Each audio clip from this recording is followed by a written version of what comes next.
Él es el señor Sergio Andrés León. Sergio nos acompaña desde Colombia. Él es el director de riesgo de Credit Corp Capital en Colombia. Él nos va a hablar un poco de cómo la gestión de riesgo ha cambiado, qué retos y oportunidades hay para el 2022. Les quiero contar un poquito de la... Hola Sergio Andrés, ¿cómo estás? Bienvenido. Hola, ¿cómo les ha ido? Bien, muy bien, muchas gracias. Les quiero contar un poquito de Andrés León. Él lleva 12 años en Credit Corp. Actualmente pues es el director de riesgo. También ha tenido el cargo de gerente, vicepresidente de riesgo de crédito. Ha sido el vicepresidente ejecutivo de Ultraser Finco, que después pasó a ser parte de Credit Corp. Ha trabajado en la fiduciaria de Bancolombia como gerente de división de desarrollo de nuevos productos. Ha sido gerente de crédito también de leasing de crédito. Ha sido Risk Officer en el Citibank. Tiene varios títulos también. Tiene el título de MBA de la Universidad de los Andes en Colombia. Tiene también una especialización de finanzas corporativas del Colegio de Estudios Superiores de Administración. Es economista y tiene especialidad en finanzas de la Universidad de los Andes, así como un título en alta gerencia de gestión y liderazgo. Bueno, Andrés, bienvenido de nuevo a nuestro NovaFin Connect y quiero que nos cuentes puntualmente qué hace Credit Corp y un poco qué haces también en esta área de riesgo, porque hoy es tan importante cuando estamos hablando de todos estos temas de transformación digital, de tendencias para el 2022. Bueno, muchas gracias Luz Marina, es un placer estar con ustedes. Como mencionaba Luz Marina, yo trabajo hace 12 años en Credit Corp, es una empresa perteneciente a uno de los holdings más importantes de Latinoamérica a nivel financiero, una compañía que a través de su banco tiene unos 130 años ofreciendo sus servicios financieros en la región. Si vamos a hablar de empleados, es una compañía grandísima con su segmento de seguros, de pensiones, el bancario también, el segmento de banca de inversión o de bolsa, y eso hace que los 36,000 colaboradores sean muy importantes, como mencionaban en la presentación anterior, para todas las familias que están involucradas pues en este trabajo. Es una compañía que está listada en bolsa con cerca de 12 billones de dólares de capitalización bursátil. Eso hace pues que se hagan una idea del tamaño de la compañía donde yo trabajo. Y nos hemos dado cuenta que a través de este proceso que ha venido mutando o migrando en esta crisis, la tecnología se ha vuelto más importante. Tecnología para atender a los clientes, para tener las herramientas para poder trabajar y ser eficientes, para proteger los activos de información, etcétera. Entonces, la tecnología nos acompaña, lo hemos visto, hemos sentido el impacto que ha tenido, pues, como los requerimientos a nivel de nuestra área de tecnología, a través de desarrolladores externos, a través de las necesidades propias del área. Entonces, sí, definitivamente tenemos una necesidad y nos tenemos que acompañar de herramientas tecnológicas para todos estos desarrollos. Entendido. Bueno, en la sesión anterior estábamos hablando con los líderes de marketing del área financiera precisamente en cómo cambió esa forma de llegar al mercado, de comunicarse con los clientes, de venderles, después de seguirles dando como todo un servicio postventa a raíz pues de la pandemia y de todas estas cuarentenas que están pasando en nuestros países. Desde el punto de vista de riesgo, hay que también, yo quiero que le cuentes a la audiencia cómo empezaron a darse esos cambios, porque a veces uno solo ve esa parte de un banco, de un tema de inversionista de bolsa, uno ve solo la parte comercial, pero uno no sabe qué pasa después de que uno aplica, por ejemplo, un crédito, después de que tú aplicas como cliente, cómo cambió todo ese proceso, que entiendo que no solo por la pandemia, sino también por el comportamiento mismo de nuestros mercados, ya venía con una tendencia de cambio en general, ¿no? Entonces, cuéntanos un poquito cómo ha sido ese proceso. Bueno, lo primero es decir que cuando inició pues todo el tema de la crisis de la pandemia, se empezaron a dar una serie de fenómenos, no solo a nivel del tratamiento de la salud, que era lo primero que debíamos proteger, se establecieron una serie de protocolos, lineamientos de los gobiernos a nivel de cada país, de establecer las cuarentenas, de empezar a evaluar la necesidad de realizar un office cada uno desde sus hogares. Y entonces esto impactó inicialmente la experiencia del cliente. La experiencia del cliente porque ya se tenían programados eventos, los contactos físicos en reuniones con los clientes eran permanentes, tanto los procesos de onboarding, de vinculación de estos clientes, como los procesos operativos del día a día implican cierto nivel de contacto. Recordemos que tanto las entidades financieras, bancarias, firmas comisionistas, etcétera, han tenido procesos históricos que han venido pegados de la presencialidad y de la parte física, por ejemplo, procesos de verificación o visación de firmas, procesos de vinculación que van atados a formularios físicos, donde siempre tienes un asesor de lado que te está de alguna manera ayudando en este diligenciamiento, recibiéndote documentos, una serie de cosas, que esto todo quedó impactado con la pandemia. Ante la imposibilidad de realizar reuniones, de recibir clientes en las oficinas, todo esto, empezamos a ver una necesidad de instrumentalizar esto a través de canales digitales, de tener procesos de onboarding donde recibiéramos documentación de manera digital, donde fueran canales seguros, porque también no es un desconocimiento para nadie que en este momento lo principal es la protección de la información, tanto de la compañía como de los clientes. Y estos procesos, de todas maneras, implican que haya cierto nivel de amenaza, porque mientras todas las entidades financieras nos dedicamos a proteger el entorno donde eventualmente siempre trabajábamos, estos entornos cambiaron porque la gente empezó a hacer unas conexiones desde casa, conexiones que no estaban protegidas, muchas personas que tenían sus computadores personales sin antivirus ni siquiera. Entonces, todo este entorno fue cambiando. Primero, te restringen la parte de poder tener una comunicación directa con tus clientes. Lo tienes que hacer todo a través digital, de manera eficiente, ofreciéndoles alternativas.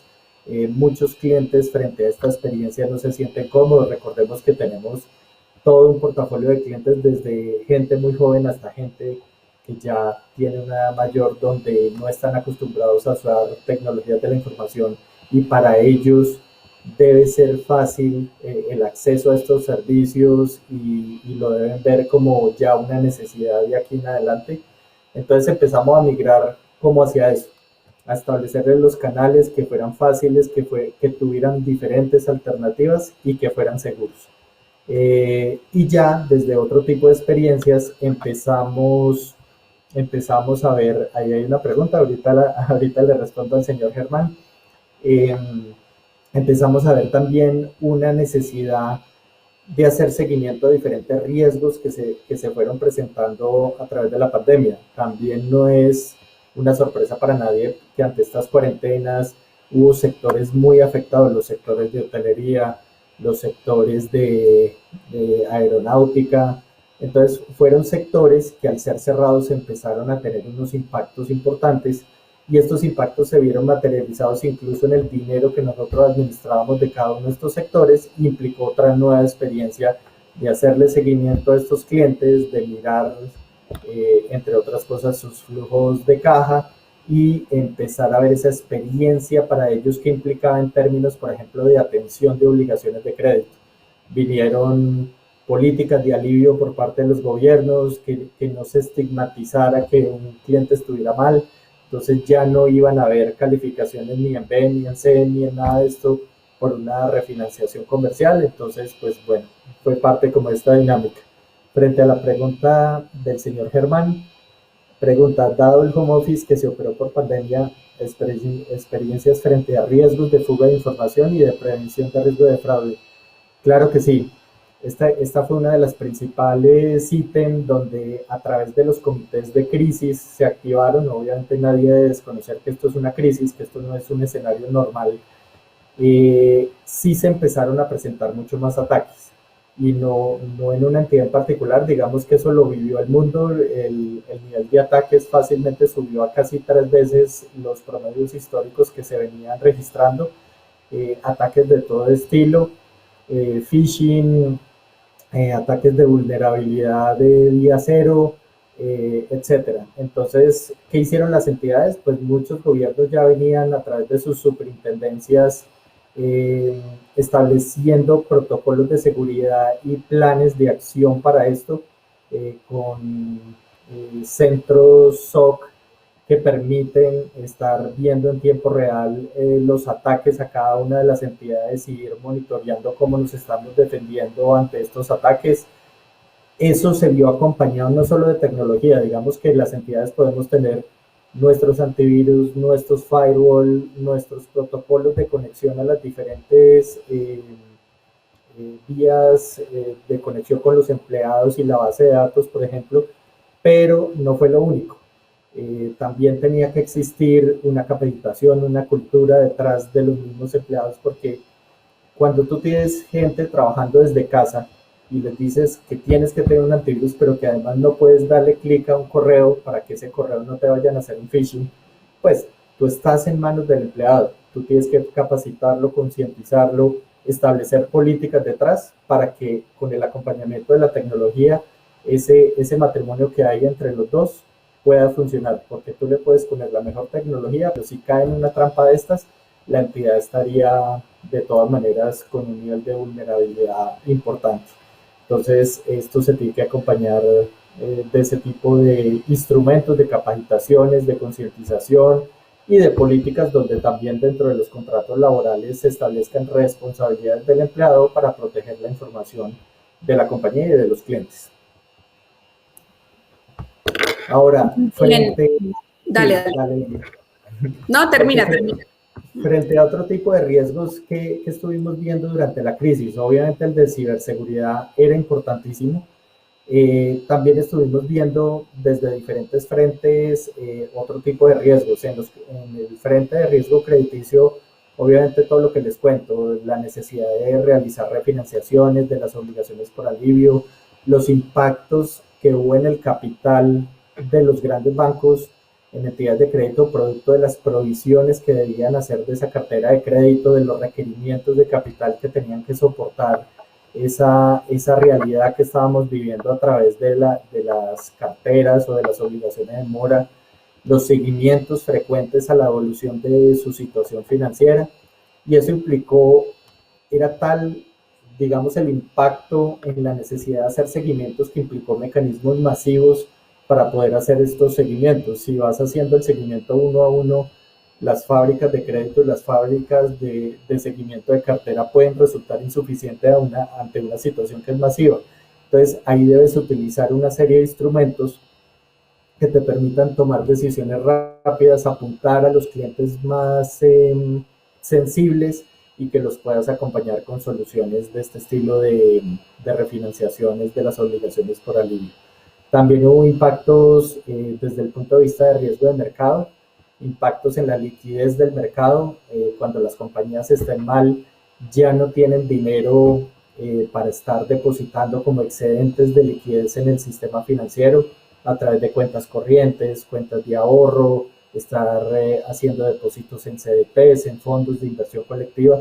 Entonces, las muchas corporaciones recogieron esta liquidez para seguir pagando nómina, para tener un alivio en su caja, para seguir con un funcionamiento mínimo, y esto obviamente tuvo repercusiones a nivel del seguimiento en el sistema financiero, un seguimiento que te implicó de alguna manera tener unas alertas por liquidez a nivel de las entidades y unas contingencias. En la medida que esas alertas se fueran disparando y fueran generando una serie de semáforos, implicaba que tomáramos decisiones muy rápidamente, activáramos esas contingencias y tuviéramos siempre el fondeo de esas deudas en todo momento disponible. Hay también reasignación de límites, los modelos a nivel de los modelos de riesgo se vieron estresados porque contenían una historia que, aunque hay ciertos momentos, y uno recuerda las crisis del año 98, la crisis del 2008. Hacía mucho tiempo no vivíamos una crisis como la de 1933, que fue una crisis mundial, que fue una crisis masiva, que fue una crisis de gran profundidad, y esta lo fue. Entonces, ¿qué implicó? Que muchos de estos modelos de otorgamiento, digamos, de cupos, de seguimiento de cartera, de medición de volatilidades en un mercado público de valores para medición del riesgo de mercado, de la liquidez, implicaron que se tuvieran que recalibrar de tal manera que cogiera periodos más extensos y que tuviera en cuenta este periodo para empezar a hacer esos ajustes y tener una nueva medición de esta realidad, que ya no era la realidad de fotos pasadas donde el impacto fue mucho menor. Entonces, ese fue otro impacto que vimos, tener que ajustar absolutamente todos los modelos. Y por último, les quisiera mencionar la activación, por ejemplo, de planes de contingencia y de continuidad del negocio. Las entidades financieras estamos obligados de alguna manera a seguir prestando un servicio a nuestros clientes. Los clientes tienen depositado dinero en nosotros, tienen que hacer sus pagos, tienen unas obligaciones y nosotros no podemos decir que porque nos cayó una línea no podemos seguir atendiendo a los clientes. Entonces se disparan estos planes de continuidad y de contingencia, y estos planes de continuidad y de contingencia casi siempre todas las entidades lo tenían como una sede principal, que es física obviamente, y una sede alterna. Y entonces siempre que sucedía algo, se tomaban como los tiempos de desplazamiento entre una y otra, y entonces ahí era lo que nosotros medimos como RTO y RPO, que son la recuperación de la información en un tiempo dado, puede ser media hora, puede ser una hora, y la recuperación de los procesos. Pero ante esta realidad que no habían desplazamientos, pues tú no puedes hablar de una sede principal porque ni siquiera estábamos yendo a la sede principal, y no puede haber una sede alterna porque no te puedes desplazar a ningún lado. Entonces lo que terminó ocurriendo con estos planes de continuidad y de contingencia es que ya no eran tiempos de desplazamiento entre una sede y otra, sino eran tiempos de conexión. Era coger y apagar un lado porque había una caída generalizada del sistema que no te permitía conectar a los servidores principales, y entonces de alguna manera tú tenías unos tiempos de reconexión hacia el servidor alterno, y ese servidor alterno lo puedes tener en la nube, lo puedes tener en un centro alterno de procesamiento que te lo presta alguna entidad, pero cambió mucho, porque vuelvo y digo, no son los tiempos de desplazamiento físico, sino que son los tiempos entre un desplazamiento digital, una conexión y la otra. Aquí hacen otra pregunta el señor Leonel. Por favor, comentar cómo supervisaron la política de 6 ojos en los procesos que así lo requieren. Cuéntame un poquito cuál es la política de 6 ojos. Me gustaría también conocerla y de pronto te puedo dar una orientación a ver si acá la llamamos de la misma forma. Sí, yo pensé que era un término propio por allá de riesgo súper técnico. Bueno, hablamos sí, pero... ya como de 3 dimensiones entonces, Andrés, de cómo pues fue impactado el tema de, pues obviamente de la colocación de riesgo, de créditos más bien por el impacto en lo que tuvieron las empresas y las personas en cuanto a solvencia financiera y de sus obligaciones. También hablaste un poquito de la gestión de liquidez y las inversiones ante estos eventos disruptivos que no nos esperábamos. Y cómo desde el punto de vista, digamos, operativo, lograron tener ahí temas de continuidad de negocio.